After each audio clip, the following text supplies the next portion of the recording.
Several weeks ago,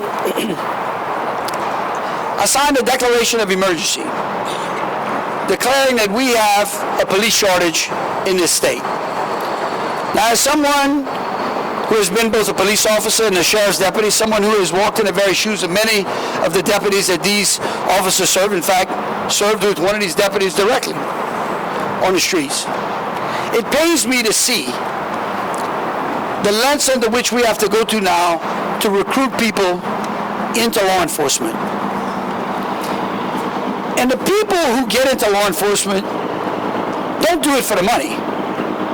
They do it because they care. They do it because they have a DNA. Inside of that DNA they're called to protect. That's what they do. It's the same thing you have when people become doctors or people become teachers. I've always believed that officers should not face personal legal liability for simply doing their job. I've also believed that if they do their job inside the four corners of the law, as Attorney General, we have stood up for them. We've also prosecuted police officers as well when they have not. And none of these gentlemen here want to protect bad actors. But this city especially has a problem recruiting officers right now. The NOPD force is off for some 700 officers. I know our state policemen are off. I think we need where's Colonel Hodges?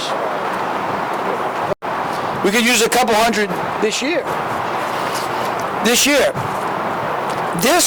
bill, which is going to become law, is a qualified immunity that, let me make sure y'all, it's not going to protect police officers in bad faith, all right?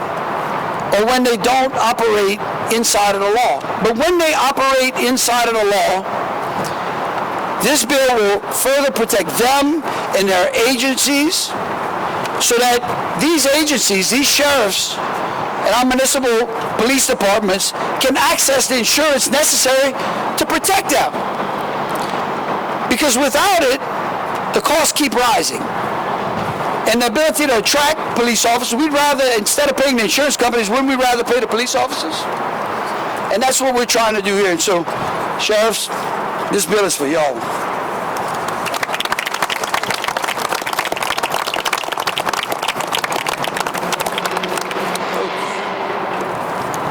You doing okay? It's good? All right. Okay. Doing good? Okay. All right. Now, to this city.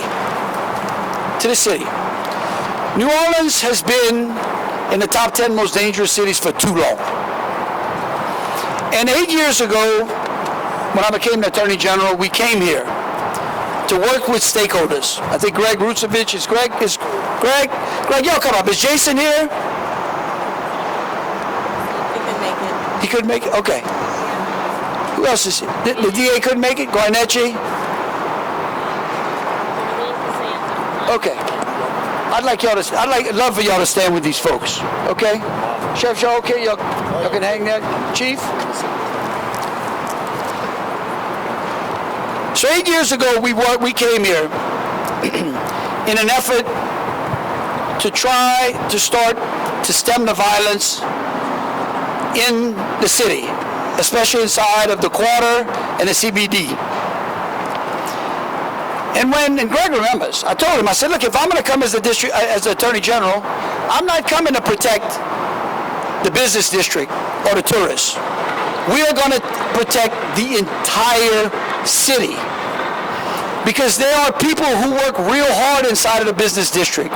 There are a lot of people who labor to make sure that New Orleans is a hospitality city. And they live in this city as well. And you know what? They deserve safety as well.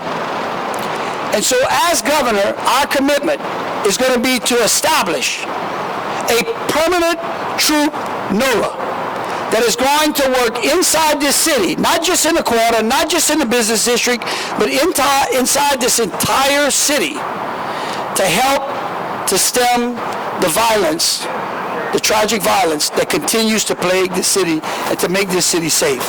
And so, Greg,